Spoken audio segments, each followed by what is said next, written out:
Hello everyone, అందరికీ నమస్కారం. Welcome to GK daily market show. ఈ రోజు మన మార్కెట్ లో గనక చూస్తే నెగిటివ్ లో క్లోజ్ అవ్వడం జరిగిందండి. నిఫ్టీ అనేది 207 పాయింట్స్ తగ్గి 24,039 దగ్గర క్లోజ్ అయింది. అలాగే సెన్సెక్స్ 588 పాయింట్స్ తగ్గి 79,212 దగ్గర క్లోజ్ అయింది. అండ్ ఈ రోజు మిడ్ అండ్ స్మాల్ క్యాప్ లో అయితే హెవీ సెల్లింగ్ జరిగిందని చెప్పుకోవచ్చు అండి. అటు మిడ్ అండ్ స్మాల్ క్యాప్ లో కూడా బాగా సెల్లింగ్ జరిగిందండి. నిఫ్టీ మిడ్ క్యాప్ ఇండెక్స్ కనుక చూస్తే 2.55% డౌన్ అయింది. అలాగే నిఫ్టీ స్మాల్ క్యాప్ అనేది 2.45% డౌన్ అయింది అనమాట. అండ్ ఇండెక్సెస్ కనుక చూస్తే మెయిన్ గా నిఫ్టీ ఐటీ మాత్రమే పాజిటివ్ లో ఉంది, 0.72% పాజిటివ్ గా ఉంది. అండ్ మిగిలిన ఎఫ్ఎంసీజీ, మెటల్, మీడియా అన్ని సెక్టర్ లో కూడా సెల్లింగ్ అనేది కనిపించింది అనమాట. మెయిన్ గా నిఫ్టీ రియల్ అయితే 3.24% డౌన్ అవడం జరిగింది. అలాగే బ్రెంట్ క్రూడ్ ఆయిల్ 1.16% తగ్గి $65 దగ్గర ట్రేడ్ అవుతుంది. యూఎస్డీ ఎనర్జీ 0.15% పెరిగింది అనమాట. అండ్ గోల్డ్ అనేది ఈ రోజు 1.36% డౌన్ అయిందండి. యూఎస్డీ 10-year బాండ్ ఈల్డ్ 4.28 ఉంటే ఇండియా 10-year బాండ్ ఈల్డ్ 6.46 ఉంది. అలాగే డాలర్ ఇండెక్స్ 99.39 దగ్గర ట్రేడ్ అవుతుంది.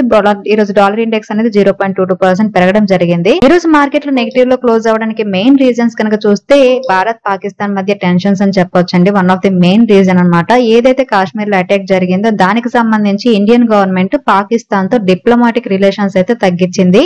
అలాగే ఇండస్ వాటర్ ట్రీటీని కూడా సస్పెండ్ చేసిందనమాట. అండ్ పాకిస్తాన్ ఇండియన్ ప్లేన్స్ కి తమ ఎయిర్ స్పేస్ ని మూసివేసేసిందండి. దీంతో మార్కెట్ లో అన్సర్టినిటీ అయితే పెరిగిందనమాట.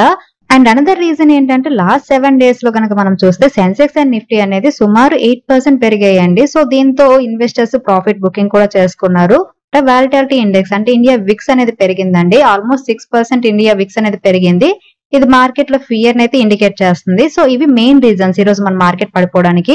మార్కెట్ లో మిగతా న్యూస్లు కనుక చూస్తే ముందుగా ఈ రోజు Paras defence and space technologies limited సంబంధించి ఒక న్యూస్ ఉందండి. ఈ company 30th April board meeting conduct చేయబోతుంది అనమాట. ఈ బోర్డు మీటింగ్ లో స్టాక్ స్ప్లిట్ ని కన్సిడర్ చేయాలని అనుకుంటుందండి. దీనివల్ల రిటైల్ ఇన్వెస్టర్స్ కి యాక్సెస్ అనేది ఈజీ అవుతుంది అనమాట. స్టాక్ స్ప్లిట్ అంటే తెలుసు కదా, ఒక ఎగ్జిస్టింగ్ షేర్ ని చిన్న చిన్న స్మాలర్ షేర్స్ గా స్ప్లిట్ చేయడం అనమాట.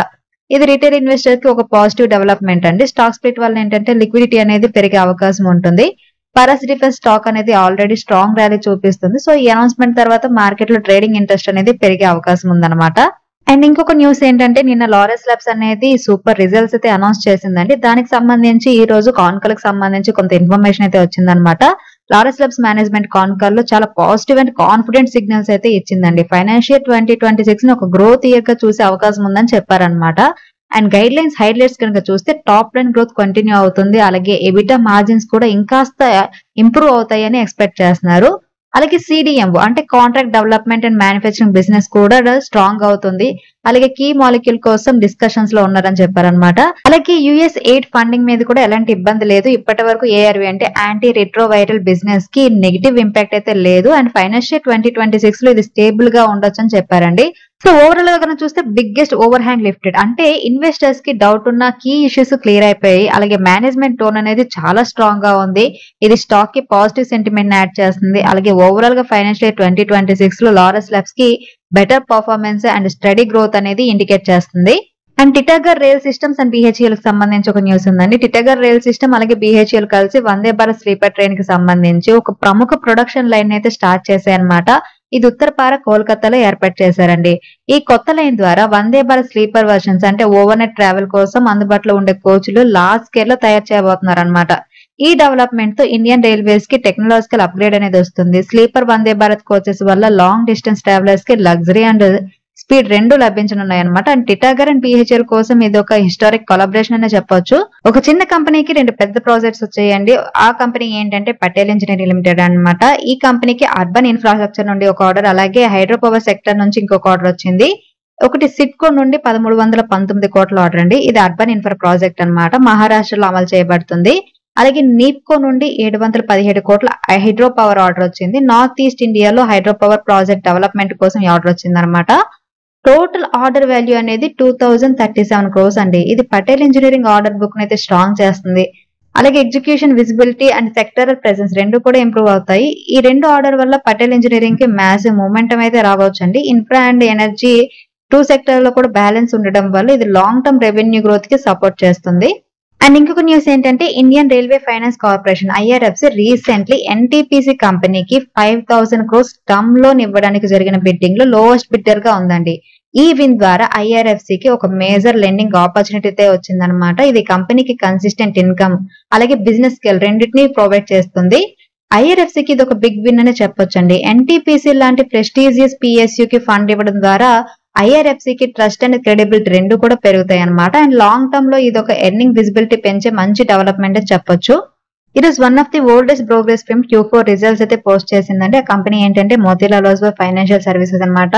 ఈ కంపెనీ Q4 రిజల్ట్స్ అనేది చాలా వీక్ గా పోస్ట్ చేయడం జరిగింది. ఈసారి ఈ కంపెనీ 65 crores లాస్ ని పోస్ట్ చేసిందండి. లాస్ట్ ఇయర్ ఇదే పీరియడ్ లో 723 crores ప్రాఫిట్ ని పోస్ట్ చేసింది.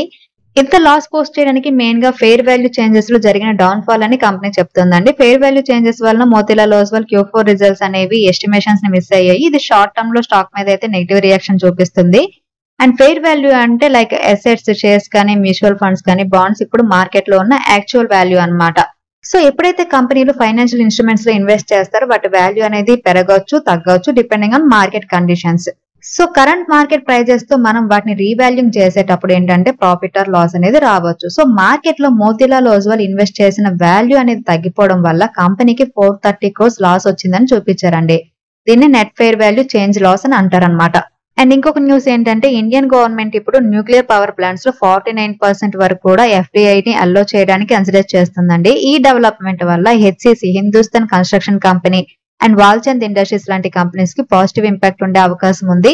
వీటికి న్యూక్లియర్ ఇన్ఫ్రాస్ట్రక్చర్ కన్స్ట్రక్షన్ లో ఎక్స్పీరియన్స్ ఉంది కాబట్టి ఈ పాలసీ చేంజెస్ జరిగితే కనుక ఇది న్యూక్లియర్ ఎనర్జీ సెక్టర్ కి భారీగా ఫారిన్ ఇన్వెస్ట్మెంట్ ని తీసుకొస్తుంది. డొమెస్టిక్ ఇన్ఫ్రా కంపెనీస్ కి JV ఆపర్చునిటీస్, టెక్నాలజీ టైఅప్స్ అలాగే ఆర్డర్ ఇన్ఫ్లో పెరిగే అవకాశం ఉంటుంది.